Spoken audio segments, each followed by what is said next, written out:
everyone, Lou here. You know, you guys really love my videos on my bad roleplay experiences, and I have a few other stories to tell, so why not bring them out? Today, let's talk about my weird as hell online experiences.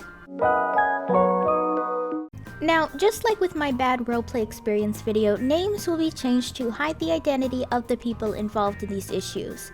While some of these people I'm going to talk about are clearly fucking dangerous or really shitty people, I don't want to dox anybody because that'll just put other people in danger and whatnot, so names will be changed. As for the names, I did Babysitter's Club's names, Brat's names. I guess to satisfy my self-indulgent nostalgia, let's go with Winx Club names. Alright, let's get started. So, Riven is basically the person who kinda initially helped with my fan server in the first place and suggested it. He DM'd me on Twitter and pretty much was very friendly with me, talking about Zelda and Kirby, which is pretty fun and neat. Except he would message me every minute of every day, but as usual, my dumbass always tries to make excuses for red flag behaviors. I know. At some point, Riven suggests making a fan server, so I agree, and I asked for his help because at the time I really was a noob to Discord, so I just needed somebody's help figuring out what the fuck to do. Although there were some things Riven insisted on keeping around in the server that I wasn't comfortable with over time, but I figured I could get rid of it at some point anyways. Hopefully, anyway. I mean, I did, but not without a fight, that's for damn sure. Anyway, so Riven and I were pretty decent friends for a while. We weren't close at all. I mean, he thought we were, but I just saw him as a neat buddy to talk to about Nintendo and stuff. That is, until Riven started developing red flag behavior that even I noticed and started keeping my distance about. I noticed he would get agitated or envious whenever people in the server were talking about their significant others and discussed how lonely he was in being single. Mind you, this kid is 18, he really shouldn't be trying to find a soulmate right now, but hey, edgy teen stuff, I guess.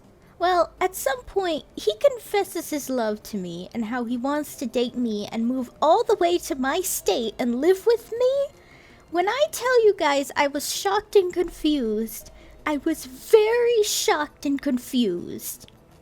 Of course, I let him down gently because it's kind of rude to tell someone you literally never thought of them for a second like that, but it seems he didn't take it well despite how gently I let him down. He started having outbursts at people in the server when they were talking about their significant others and complained how it's not fair, everyone gets to date and be happy while he's the one single and the only girl he's ever loved doesn't love him back.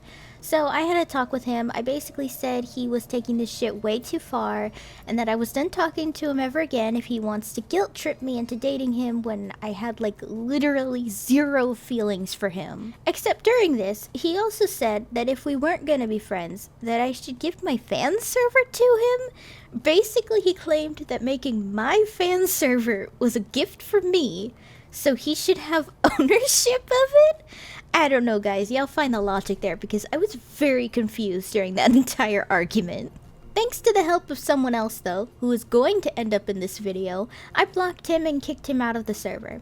Cut to a couple weeks later though, and he's apparently talking to other people about how he's threatening to unalive himself if I don't date him, and I would like to remind everyone here that all I ever did and said to this guy was talk about how awesome Zelda is, how Kirby is adorable, and Smash Bros stuff. Like, this is the domino effect meme right now. So I had to unblock him, tell him that he shouldn't unalive himself because I don't want to date him, and trust me again when I say this was a very stressful situation, and once I talked him off the metaphorical ledge, I blocked him again, and thankfully I haven't heard from him since. I mean, I don't know if that guy is still, like, watching my videos or not, but geez, when I tell y'all that was an awful situation, that was an awful fucking situation. Like, not only was near the end there peak high stress shit, but also just the fact that it went from 0 to 100 so fucking quick.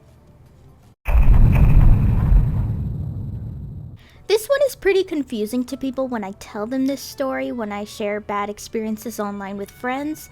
So this is definitely one to pay attention to because goodness knows this gets way too complicated to explain. Okay, so Stella helped me with Riven earlier because Stella was a moderator I selected who was doing a decent job at the time. Though I did notice Stella would often body shame and post very red flag material in a now defunct chat, but I had told them not to post that kind of content and they seemed somewhat okay with it. Now, Stella was weird because Stella made a lot of comments about how I was single after the Riven situation was over and done with. Specifically that I wasn't into women, which was really weird because Stella had a significant other at the time. I mean, Stella was insisting I go on a blind virtual date with someone she knew and I declined because that's just really fucking weird. Well, it came to my attention from Stella's ex-significant other and another person that she wasn't who she said she was. It all started when Stella's significant other was in a voice chat with her. He was the one talking and Stella always claimed she couldn't go on mic because she was shy or something. But then at some point, Stella's mic came on during the chat and he heard a young man's voice behind the mic instead of, well, a young woman's voice. Now, Stella had insisted and bragged in the past that she didn't live with men, claiming men were traumatizing or something. Also, Stella claimed to be a cis woman, so for anybody who is curious if this was a trans woman, no, it was not. Except someone who knew both Stella's significant other, who we'll call Timmy to keep his identity a secret, and I had done some digging from the bits of information Stella gave Timmy in their relationship and found the information of a guy from the same area Stella claimed to live in that used the exact same email for a Facebook and Tumblr account, where this guy would post not safe for work artwork of child characters, body shaming women over a certain weight, and other really gross behavior.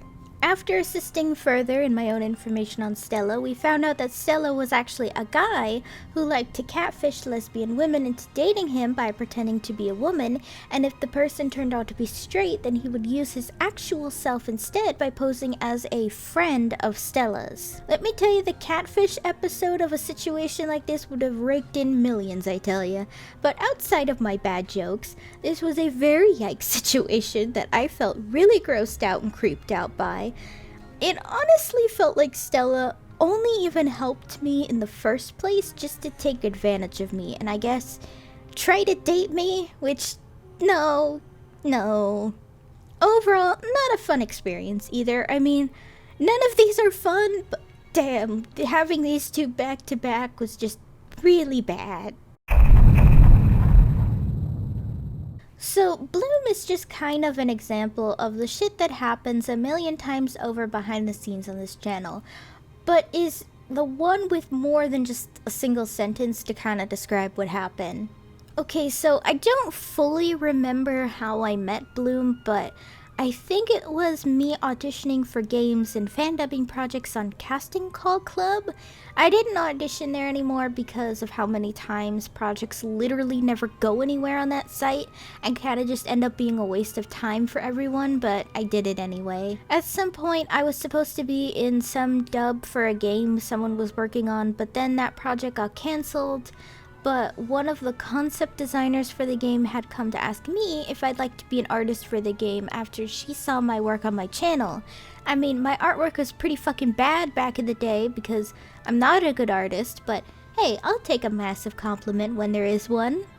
I happily agreed, so I was given the game's story and design ideas. Basically, it was like Candyland, except every sweet person you meet turns evil, and then it's like an RPG boss fight, I think. Something like that. It was a while ago, so my memory is a little fuzzy. Basically, every character had a good side and an evil side, and I was in charge of designing both, despite the fact that I stated I wanted to be in charge of the human designs only. I'm not going to share my designs because they're really fucking ugly, but trust me when I say I am not someone who is exactly good at drawing Cuphead-styled cartoony monsters. Anyway, so things were going smoothly enough. I had done some human designs for the first 3 bosses and the monster form for the first boss. Except the weird thing was that the distance between when Bloom would update me on the game's progress and more details for me to go over for my next concept art would take longer and longer. Even weirder was that the Discord server for this project was also dead silent and filled with people kind of just asking the same question and how the updates were going. At some point, I was given different art projects. I think one of the sprite artists quit or something, so Bloom was now going to be the sprite artist and wanted me to digitize her artwork from paper because she liked my line art skills, so I initially agreed and did some line art and coloring for a trash mob, but then Bloom would ask if I could digitize the color of other artwork she did. At some point, Bloom was getting demanding over the transfers I did for her artwork by telling me I got the color wrong despite the fact that I asked for the exact colors, or even saying that she was impatient with how long I took to do my line art and did it themselves. I was starting to reach a little bit of a breaking point, and the biggest one was that Bloom was announcing she was working on a new game and wanted me to do the title screen artwork for it, but also digitize art made for her friend's birthday. So I put my foot down and asked what happened to the first project. She basically shrugged and said it was cancelled a while ago, but she forgot to tell me, so I kind of threw my hands up and dropped all contact. Obviously, I shouldn't have gotten mad over the situation, but geez, I really can't stand dishonesty either, especially getting roped into one project after another and doing all this detailed, intensive artwork for free, with, like, not a single project to come of it. Not saying you have to pay me to do my artwork. My artwork isn't nearly commission worthy, but I'm just saying that I would like to see a project with my artwork done, so at least it could be part of a future portfolio. It was also kind of a learning lesson when it came to future projects that went nowhere. If you guys want to know my other projects and collaborations that went nowhere, feel free to let me know down below, by the way. Though if you want to see collaborations and projects that actually went somewhere, feel free to check out my collaborations and projects video on my channel playlist. Either way, safe to say, I've really had some fucked up experiences online. Not to say every experience I've had online is bad either. Some of my best friends are people I know exclusively online and who I hold close to my heart as cherished friends. So, really, this is more like a few bad eggs and a massive field of nice eggs or something. I'm bad with metaphors, I know. You guys let me know down below what you think of this video though. I thought this would be a fun one to do as a sort of time-lapse and art video, I guess?